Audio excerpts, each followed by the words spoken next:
En ce temps-là, Jésus s'était assis dans le temple, en face de la salle du trésor, et regardait comment la foule y mettait de l'argent. Beaucoup de riches y mettaient de grosses sommes. Que le pauvre veuve s'avança et mit 2 petites pièces de monnaie. Jésus appela ses disciples et leur déclara: alors, je vous le dis, cette pauvre veuve a mis dans le trésor plus que tous les autres. Car tous, ils ont pris de leur superflu, mais elle a pris de son indigence. Elle a mis tout ce qu'elle possédait, tout ce qu'elle avait pour vivre. Veuillez vous mettre debout.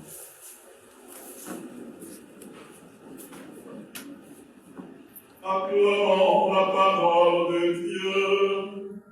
Louange à toi, Seigneur Jésus.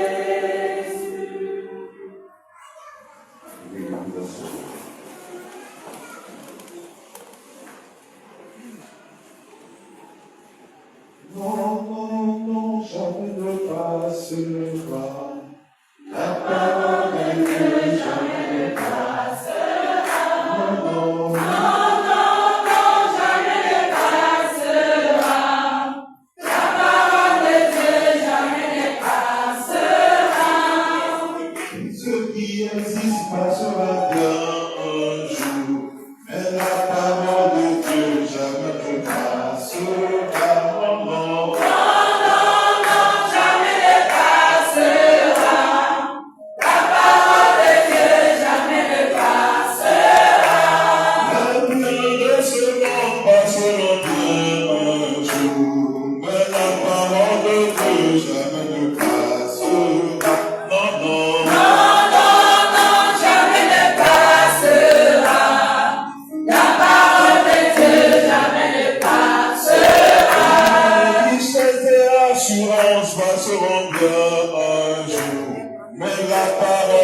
Dieu jamais ne passera.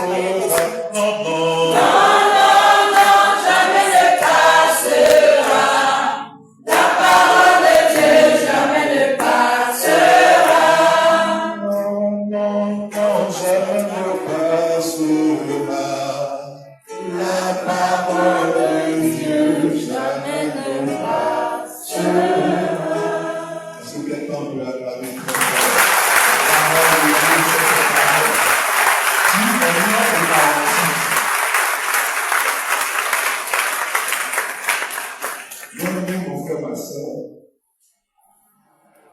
Nous sommes dans la caravane de la nuit de l'évangile. Donc, cette caravane, c'est ce chemin de prendre la parole de Dieu en passant sur toutes nos paroisses, en visitant nos sanctuaires, en visitant le peuple de Dieu, en passant partout où Dieu a besoin que sa parole soit entendue, jusqu'à ce que nous arrivions à ce grand moment qui sera cette nuit-là où nous allons célébrer la parole de Dieu depuis 19h jusqu'à 6h du matin. Nous aurons le temps d'entendre la parole de Dieu, de méditer cette parole, de laisser la bonne nouvelle de l'évangile de pénétrer jusqu'à l'intérieur de nous. Et cette année, comme d'ailleurs chaque année, le thème, c'est le thème de l'année pastorale. La parole de Christ habite en vous, dans toute sa richesse, pour une marche ecclésiale et juvéniale.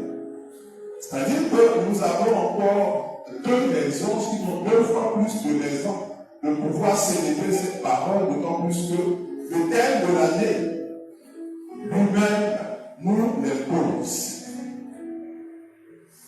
Pour notre étape, il nous a été demandé de réfléchir, de méditer sur ce verset de l'évangile de Saint Matthieu qui nous dit: Jésus chassa le démon et le lion se mit à parler.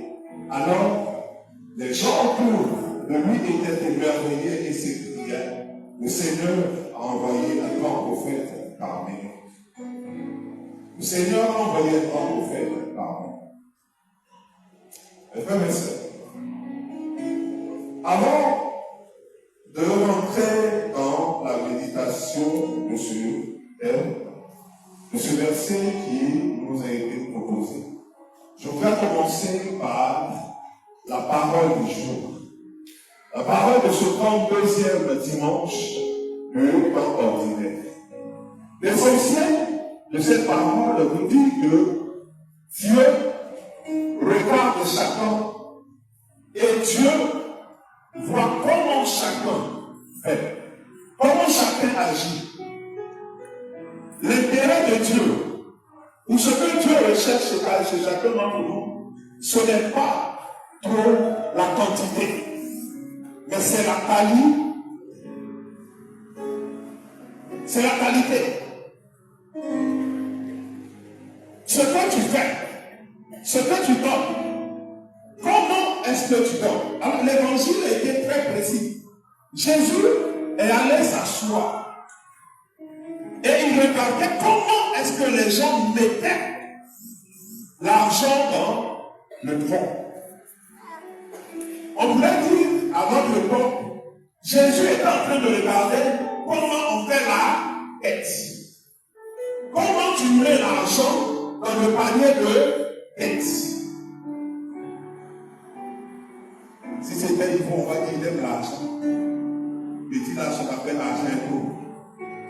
Mais presque maintenant, là, ils aiment trop l'argent. L'argent a toujours fait partie de la vie de l'Église et de la vie de l'homme. Sans argent, on ne peut rien. Je suis en train de parler dans un micro et vous m'entendez parfaitement. Mais pourquoi? Parce qu'il a fallu que certaines personnes donnent l'argent pour qu'on aille acheter ces micros. Il a fallu qu'on donne l'argent pour qu'il y ait des gens qui viennent calibrer. Il a fallu qu'on donne l'argent pour que quelqu'un puisse donner un amplificateur. Soit dit en passant, un amplificateur a un problème. Alors, donc, c'est jamais. Ça peut toucher ton cœur, ça peut donner aussi un amplificateur. Mais sans argent, tout ça n'est pas possible.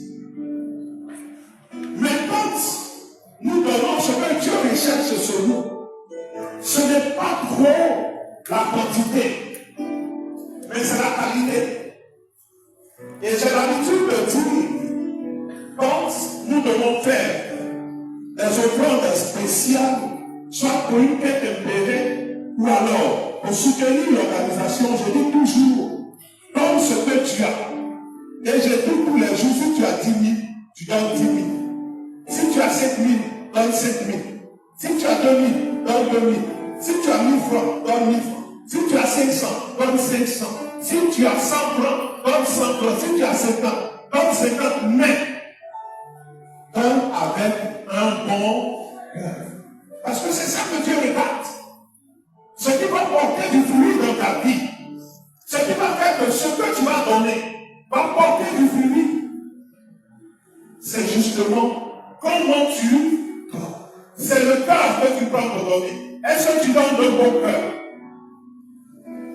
Attends, j'allais donner même de toute façon, sans moi, il ne sent rien. Nous, on va prendre. On va faire ce qu'on va faire avec. Mais toi, chez Dieu, tu reçois quoi? Quel est le poids de ce que tu as fait chez Dieu? Voici l'histoire. Et pour nous présenter, pour nous faire comprendre véritablement que ce qui est plus important chez Dieu, c'est le comment et non la quantité. Dans la première lecture, tout comme dans l'évangile, on va nous dire c'est une veuve. La veuve, c'est qui? Elle n'a plus son mari. Bon. À l'époque, au temps de Jésus, la femme n'avait pas un travail en tant que tel. Son travail, c'était d'être à la maison, elle était ménagère. Donc, c'est son homme qui faisait tout. C'est lui qui cherchait tout. L'argent, tout ce qu'il faut. pour venir pour qu'elle s'occupe de la maison.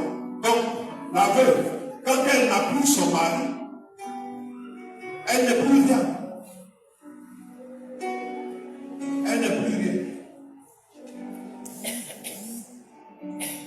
Et c'est cette femme-là qui, dans l'évangile, va prendre tout ce qu'elle avait. Jésus qui connaît les cœurs et qui sonde les reins, a vu qu'elle avait donné tout ce qu'elle avait. Et Jésus va faire la précision en appelant ses disciples. Jésus dit, vous voyez, de toutes les personnes qui ont donné ici, il n'y a que cette veuve qui vient de toucher le corps de Dieu. Bon, tu sais qu'il y avait un idon parmi les disciples. Ça a touché et dit que il ne comprend pas qu'on a fait là. Les gens ils ont demandé 100 000, 200 000, combien il y a eu un? Il a mis 1 million dedans. Mais toi, tu dis que c'est celle qui a donné 2 pièces pour 5 francs. 10 francs, à comparer à 1 million. Dieu, donc il faut regarder l'histoire. Il dit, petit gars, devant Dieu, c'est ton cœur. Alléluia. Alléluia. Ton cœur. J'étais dans un village et sur au moins un mois, je ne voyais pas une maman. Elle était d'un certain âge. Donc pour moi, elle est malade et on ne me l'a pas dit. Alors je prends sur moi d'aller lui rendre visite et je lui dis, mais maman, ça fait longtemps que je ne vois pas et que je peux te saluer. Mon père, merci d'être venu me saluer aujourd'hui. La Dieu est venu chez moi à la maison et tout. Mais mon père, je vais partir. Donc tout le monde va se lever pour aller faire la paix. Moi, je fais comment? Je n'ai pas l'argent, c'est possible. Donc j'ai tellement honte que je ne peux pas partir là-bas. Je lui ai dit, maman, tu n'as rien compris. Alors je prends cet évangile et je lui fais la catéchèse sur savoir tourner la tête pour toucher le cœur de Dieu et recevoir la bénédiction. Oui. Tu peux donner à Dieu et puis ne rien avoir en retour. Et il y a une façon de donner et le Seigneur bénit ce que tu donnes. Jésus a dit en Matthieu 6, il a dit ce que la main droite donne, il faut que la main gauche le sache. C'est un principe. Parce que chaque fois que la main gauche sait ce que la main droite a donné, ça veut dire que la main droite est déjà satisfaite et a déjà reçu sa récompense. Quelquefois, on dit, ah, mon père, quand on fait les dons là, faut dire votre nom aussi. Moi, je peux dire votre nom, ça ne me gêne pas. De toute façon. Mais, si moi je finis de dire ton nom, et que tu as fini de me satisfaire de la gloire des hommes, est-ce que tu peux recevoir ce qui vient de Dieu? Ça dépend de toi. Mais je sais une chose, c'est que même si on n'a pas dit ton Père qui voit ce que tu as fait dans le suprême, il peut te bénir. Il te bénit. C'est un principe, c'est Jésus qui l'a dit. Si tu fais le monde et vite, que la main droite sache que la main gauche est. Oui, ça s'appelle la main gauche. Mais nous, si on n'a pas fait la comparade devant nous, il n'y a pas de prophète, on ne peut pas donner. Et tu es étonné que tu ne reçois pas de bénédiction. Regarde. Dans la première lecture, la veuve, quand le prophète lui arrive, ça là même si on veut dire moi-même, le prophète dit même il n'a pas raison. Bon, ne m'écoutez pas, c'est un peu les... C'est comme toi-même. Tu as dit qu'il ne faut pas qu'il pleuve pendant 3 ans et demi. Et tu ne veux pas manger. Tu t'en vas pour aller encore la veuve. Bon, ça ce sont mes commentaires, laissez tomber. Prenez l'essentiel. Ce qui s'est passé, c'est quoi? C'est que Élie va trouver cette veuve-là Il va lui dire, ma soeur, donne-moi à boire et donne-moi à manger. Elle dit, en ce moment, je n'ai pas de canette. Mais, même la farine qui reste là, ça c'est ce qu'on va manger, mon fils et moi, et puis on va mourir. Et lui dit, écoute, sois va, donne-moi l'eau. Et, regarde bien, tout à l'heure, vous pouvez revenir quand vous serez à la maison. Et lui dit, donne-moi l'eau, je vais boire, et va, fais comme tu as décidé dans ton cœur. C'est-à-dire que la femme, la veuve, dans son cœur, elle voulait donner à Élie. Mais, quand elle regarde ce qui est là, son cœur est troublé. Alors elle lui dit, qu'est-ce qui est fort dans ton cœur? Qu'est-ce que ton cœur te dit? Elle s'en va, elle prend, elle fait la canette, elle vient donner à Élie. Et puis elle se retourne, elle dit maintenant, mon fils et moi, on va mourir sans manger. Quand elle regarde le canari, vous regardez la farine, c'est rempli. Elle regarde le prix, il y a là. Elle prend, et puis elle ne fait pas encore. Elle ne veut pas, il y en a. Demain, il y en a. Après-demain, il y en a. Je dis, il y aura toujours dans ta bouche, il y aura dans ta bouche, il y aura à manger dans ta maison. Si seulement si tu sais donner comme cette veuve. Parce que ce que son cœur voulait, c'était de faire du bien à Dieu à travers son service. Est-ce que toi, tu peux faire du bien à travers le serviteur de Dieu? Et quand je dis le serviteur de Dieu, je ne parle pas seulement du prêtre. Non, pas du tout. Je ne parle pas seulement du berger. Je ne parle pas du modérateur. Enfin, toutes ces personnes à qui vous pensez que quand on donne l'argent net, ils peuvent faire magie par leur prière et puis ça devient beaucoup là. Ce n'est pas que je parle. Je suis en train de te parler de ce malade à côté de toi. Vous n'avez jamais entendu qu'il y a quelqu'un qui est mort à cause de 500 francs de médicaments qu'il n'a pas acheté. 500. Or, toi, 500, c'est son Dieu que tu vas pour faire le déjeuner de ton enfant. Petit déjeuner, il mange 1000 francs. Le médicament, 500. Il y a quelqu'un qui est mort.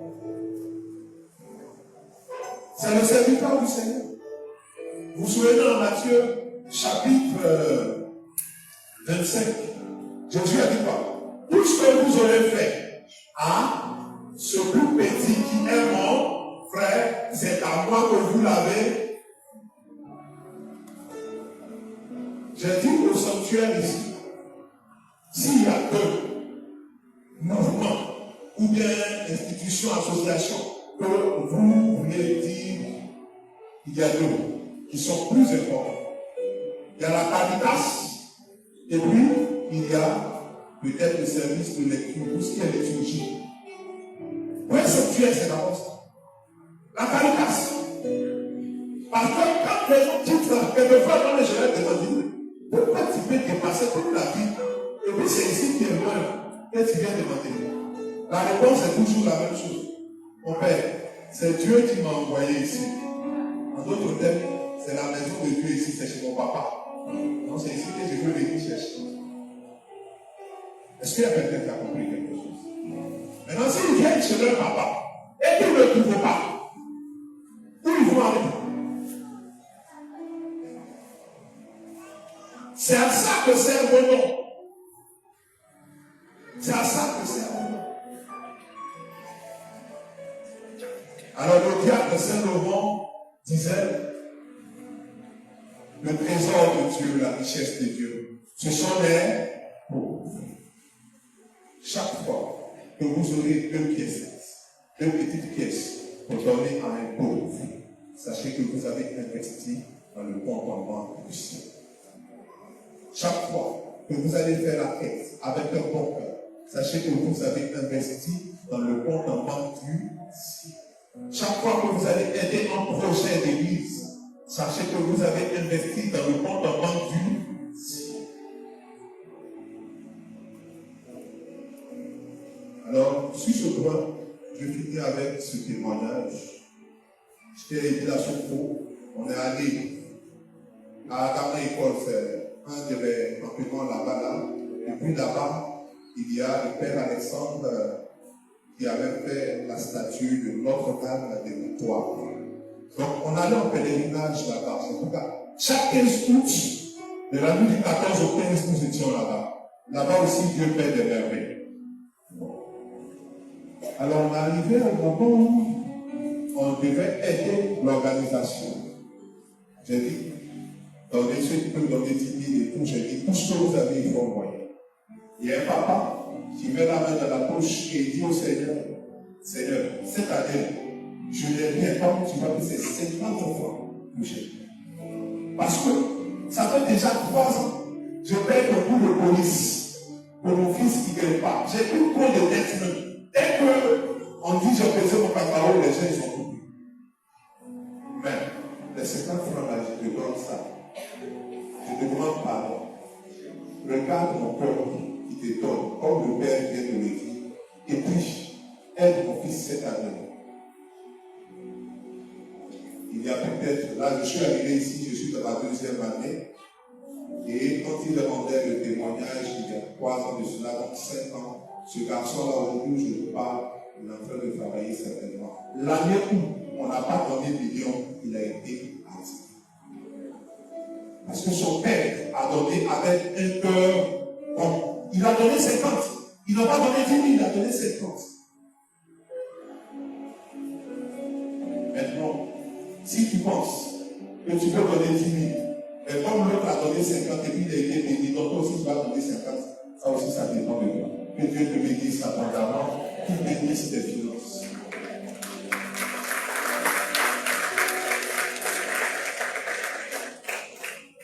Jésus chassa le démon. Je ne vais pas trop m'attarder sur les détails de la puissance du Seigneur. Mais ce qui me revenait fortement comme message pour vous, c'est n'ayez pas peur de la puissance d'action de Dieu. Aujourd'hui, il y a trop de personnes qui ont peur que Dieu puisse encore faire un miracle. Je ne sais pas pourquoi. Trop de personnes ont peur. Ils ont peur que Dieu puisse être encore puissant. Ils ont peur que Jésus puisse encore faire des miracles. Et pourtant, il est le même hier, aujourd'hui et demain, il sera le même. Ce qu'il a fait hier, il peut le faire encore aujourd'hui. Et il va le faire encore aujourd'hui. Mais pourquoi toi, tu n'arrives pas à accueillir cela? Quand je regarde les hommes et les femmes de notre génération, on ressemble à ces personnes-là qui étaient là dans le village de Jésus quand Jésus est venu et qu'il a commencé à annoncer la bonne nouvelle. Et nous venons on le connaît ici. Un truc comme ça, pour lui faire la sagesse. C'est pas normal. On dit tellement que le fait d'avoir peur que l'un d'entre eux puisse avoir cette grâce de Dieu, tellement c'était grand, Jésus-là n'a pas pu faire de miracle. Sauf quoi? Sauf quelques guérisons. J'ai l'habitude de dire aux gens, les guérisons pour moi, ce ne sont pas des miracles. Et c'est le normal. C'est normal. Jésus dit, je suis venu pour ça. Pour guérir les maladies physiques, guérir les maladies spirituelles.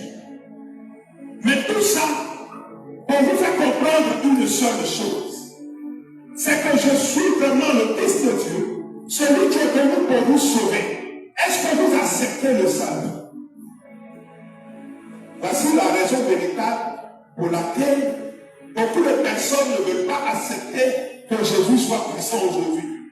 Ils ne veulent pas accepter qu'il y ait des miracles. Parce que accepter la puissance de Jésus, accepter ces miracles, te conditionne à changer de vie. Te conditionne à entrer dans le salut promis par Jésus-Christ. C'est tout. Sinon, dans la réalité, Jésus est puissant et on le sait tous. Et aujourd'hui encore, il continue. Dans ce sanctuaire, il continue. Les témoignages sont nombreux sous la puissance d'action de Jésus-Christ en ce sanctuaire. À l'intercession de la Vierge Marie, à l'intercession de Saint Joseph, à l'intercession de beaucoup de saints, Dieu agit de façon miraculeuse encore. Mais on ne peut pas accepter. Pourquoi?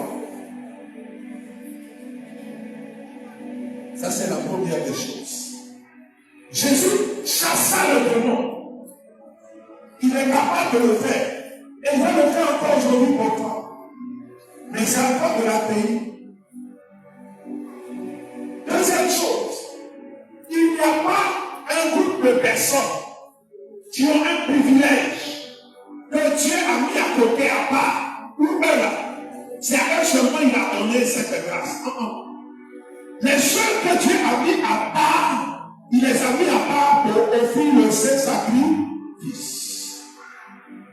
Sinon, pour que les miracles s'accomplissent, toi aussi par ton baptême, tu es un instrument de Dieu. J'ai vu ça en direct, j'ai vécu ça en direct. Je devais avoir à peu près 7 ans. J'étais encore au Seigneur.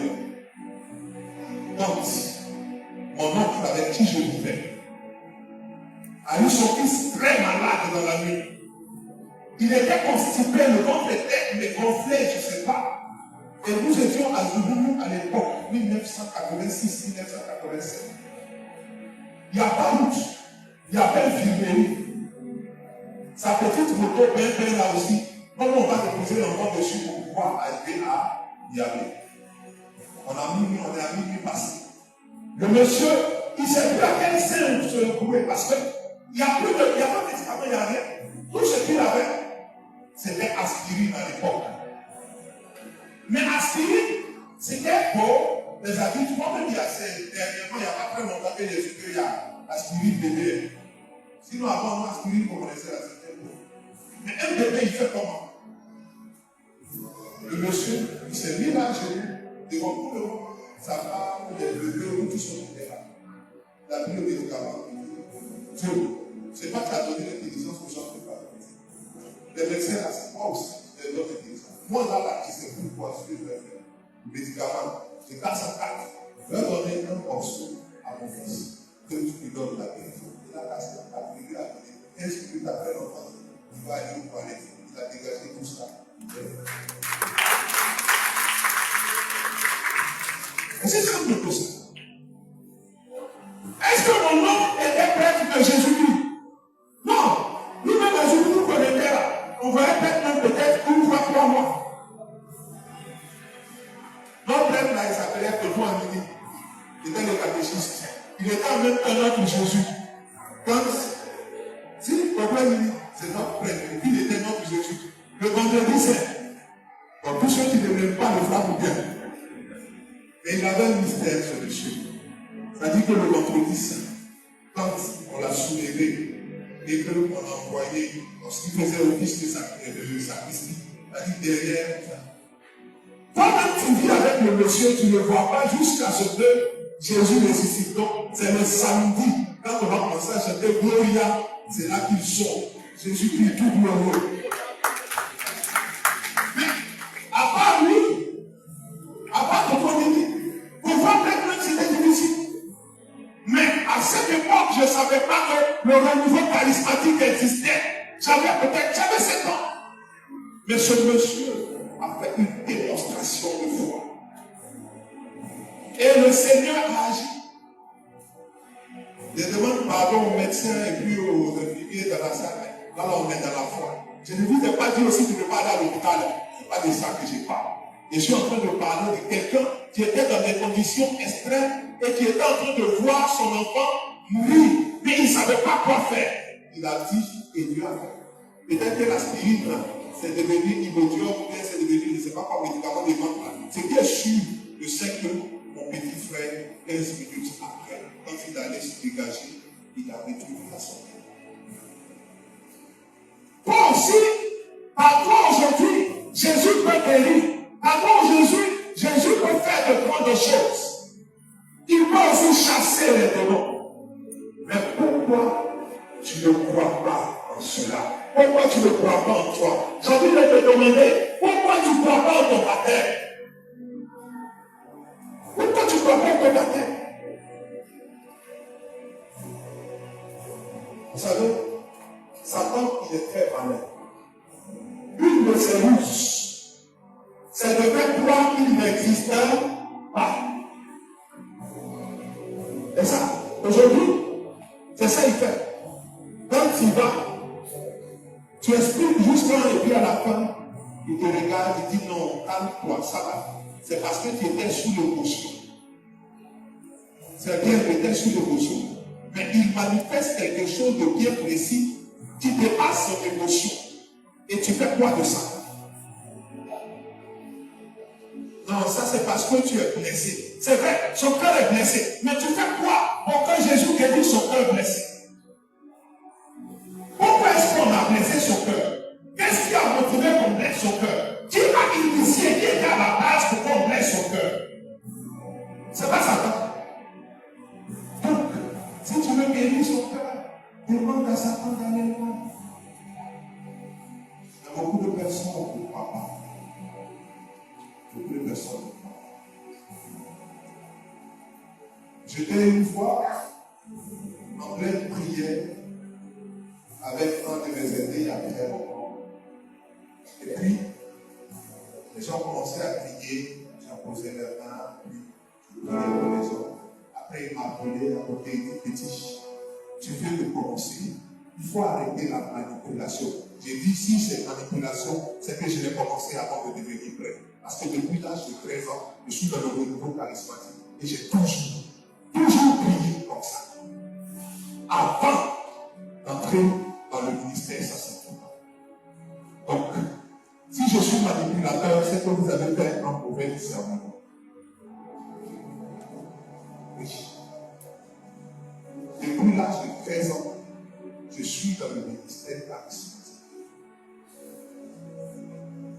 Donc, si vous m'avez regardé jusqu'à l'échouement, je ne sais pas pour les autres séminaristes, mais moi, Yvon, en tant que séminariste, je n'ai jamais caché mon côté charismatique. Partout. Même au séminaire, moi, je faisais des nouveaux charismatiques là-bas. Mais maintenant que les gens ont commencé ici à faire peu, parce que maintenant on dit c'est vrai. Nous-mêmes, au moment où on dit que ce n'est pas grave de dire.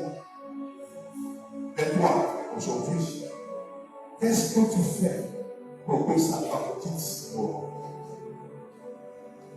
Voici le dernier détail. Voilà, il faut baisser un peu fils. Voilà, toi tu m'accompagnes. Et pour moi je passe. Alors, aujourd'hui, on dit en ce moment 2027, année électorale. Et je vais sur les réseaux sociaux. Je vois tout le monde est paniqué. Et il y a des gens qui se plaisent à nous paniquer en plus. Mes frères, oui, j'ai un ami qui est colonel, de papa. Il dit que, écoute, si on doit aller enlever ton enfant, si tu veux aller l'enfermer quelque part là-bas, il faut aller l'enlever. La seule personne qui peut t'aider pour que cet enfant ne soit pas enlevé, même s'il est enlevé, qu'on ne puisse pas poser la main sur lui jusqu'à ce qu'il ne revienne, c'est Dieu par son Fils Jésus. Vous n'avez jamais vu des gens qui sont enfermés chez eux depuis on allait les prendre.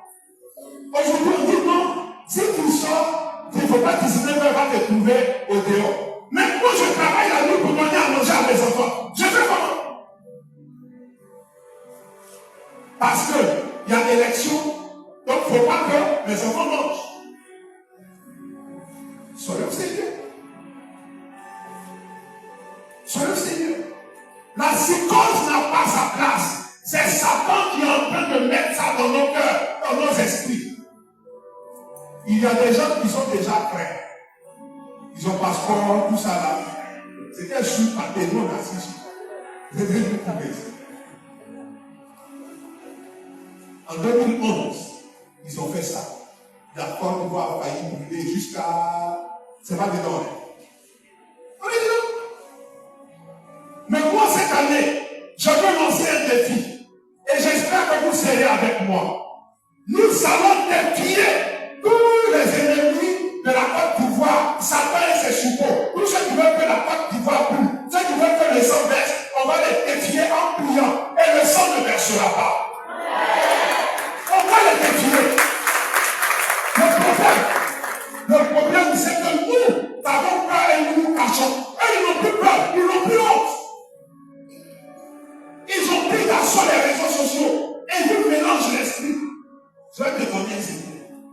Tu écoutes un message et ça ne te convient pas. Tu fais un contre-message.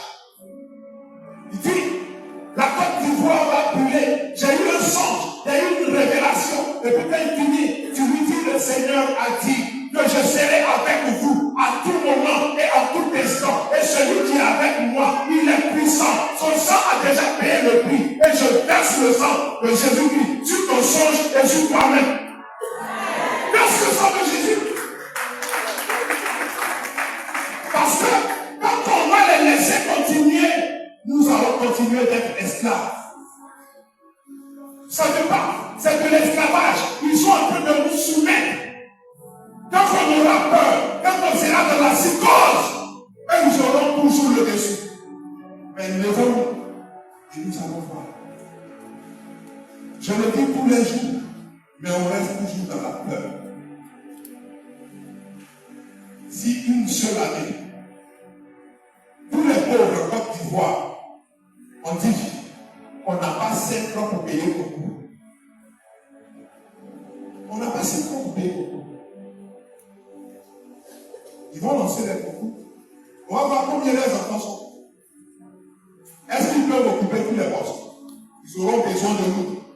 Ils vont venir nous demander pardon. Et puis maintenant, on va poser nos conditions pour aller là-bas. C'est nous qui avons le pouvoir. Ils nous font croire qu'on n'a pas le pouvoir. C'est pas pour rien qu'on dit que le pouvoir est au peuple. Mais on est là dans la psychose. Alors que Jésus nous a libérés. Au lieu d'aller s'inscrire sur les listes électorales pour qu'on puisse voter correctement, on est là, on a peur.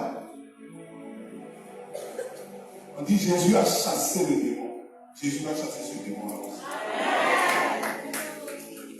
Mais ton amen, il faut que ça soit un amen avec beaucoup de foi. Il ne faut pas que ça soit un amen avec il faut terminer de parler de ton affaire pour aller vers toi. De toute façon, moi, tout le monde sait que Jésus sacrifice qu'à moi. L'homme même qui m'a accouché là, il n'est pas prêt. On n'est pas prêt. Je dis, c'est une prête d'abord ici, 3 fois pas prête. Mais, je vais te dire une chose. Si tu dis que tu es chrétien et que tu veux être normal, c'est que tu n'es pas prêt. Jésus-Christ n'a jamais été normal. Jamais. Jésus n'a jamais été normal. Si tu es disciple de Jésus-Christ, tu dois être anormal.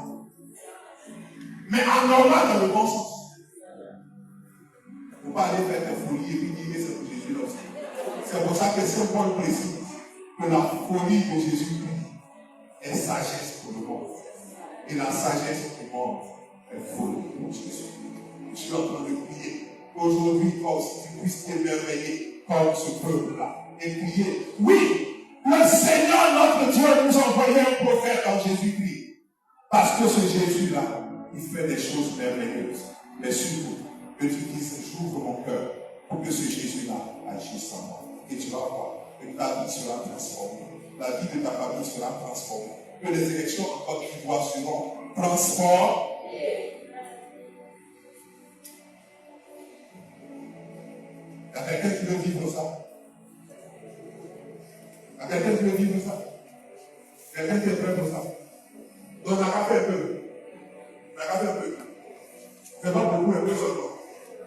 Peu seulement. D'accord, donc vous allez te mettre un peu pour un peu.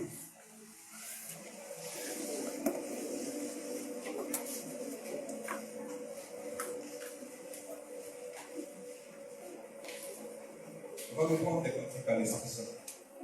On va commencer avec ça.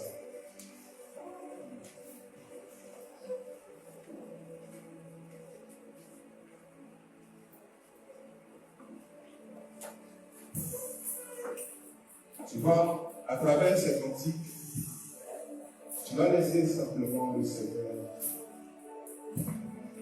entrer en toi par son esprit. Je ne sais pas quelle est ta souffrance. Je ne sais pas si tout te va. Peut-être qu'en venant aujourd'hui même, tu ne savais pas qu'il allait avoir tout ça. Et voilà que tu tombes sur tout ça, tu dis, tu es merveilleux.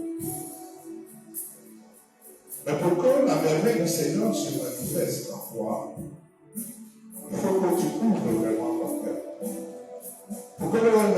le Seigneur se manifeste par toi pour que tu couvres vraiment ta vie.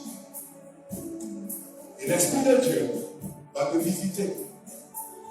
Et l'Esprit qui va te visiter, il va te faire futur.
Cette promesse, c'était pour toi et c'était à toi.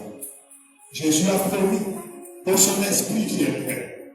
Jésus a promis que quand son esprit va venir, cet esprit va venir en toi. Cet esprit va agir en toi. Cet esprit va agir pour toi. Il a dit que son esprit viendrait pour enseigner ce qu'il faut. Son esprit allait être là comme ton avocat. On l'appelle le paraclet. Celui-là qui aide à pouvoir voir clair dans ce qu'il faut et agir comme il le faut. Bien-aimés, les apôtres et les disciples l'ont vécu il y a 2000 ans. Le Saint-Esprit est descendu sur eux, sous forme de langue de feu, de telle sorte que leur blessure, due au fait que Jésus-Christ, le Seigneur, était mort, cette blessure a été guérie, cette blessure a disparu. La peur, donc parce que les gens pouvaient les attaquer, après avoir tué le Seigneur, voici que cette peur a disparu et ils ont commencé à se manifester eux-mêmes devant tout le monde. Ouvre la bouche et appelle la promesse du Seigneur pour toi. Ce qui s'est passé pour les apôtres et les disciples, demande que cela se passe pour toi maintenant. Ouvre la bouche et parle. Demande au Saint-Esprit de venir maintenant. Dis au Saint-Esprit de venir te visiter. Demande au Saint-Esprit de venir t'habiter. Dis au Saint-Esprit que tu veux vraiment l'accueillir. et ouvre ta vie à l'Esprit de Dieu.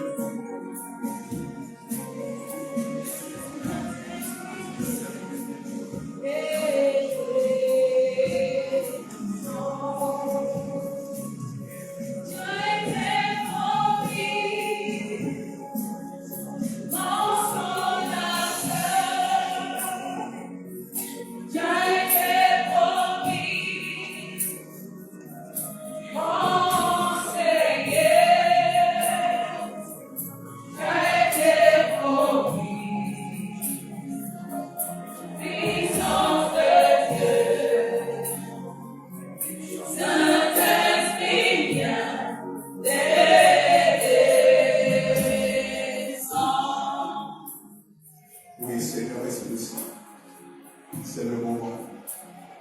Regarde-nous, tes enfants rassemblés en cette église. Regarde-nous, tes serviteurs rassemblés dans cette église. Nous sommes venus nous rencontrer pour que toi, la force de Dieu, pour la main de Dieu, tu puisses nous charger d'énergie venant de la part du Seigneur. Et nous nous ouvrons à toi. Pour que tu puisses nous disposer, pour que le Seigneur puisse agir en nous, agir par nous et agir pour nous. Le Seigneur de faire du bien. Oui, Seigneur Esprit Saint, viens et agis maintenant.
Je vais demander à ton seul qui en ce moment ressent certaines choses dans le cœur.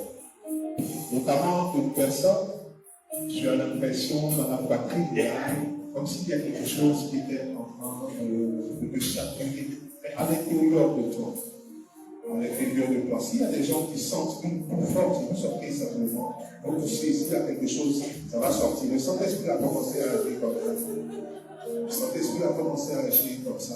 Toutes les petits démons, toutes les petites choses. Et puis tu sens que ta boue est anormale, tu sors. Quand tu touches seulement, si tu vas dormir, tu dormis, ça va partir. Mais je demande à toutes ces personnes qui ont des problèmes avec le cœur, là. C'est pas avec des maladies, mais tu vois, tu sens que tu as un mal à l'intérieur de toi. Il y a une personne, en ce moment où je parle, dans ta poitrine, tu as mal. Comme si tu étais en train de te chatouiller, je peux venir simplement devant. Le Seigneur, il a commencé son action. Il est en train d'agir.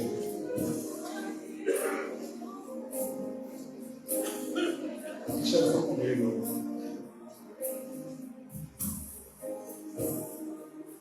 il faut venir, ça va se passer rapidement. Le Seigneur est en train d'agir.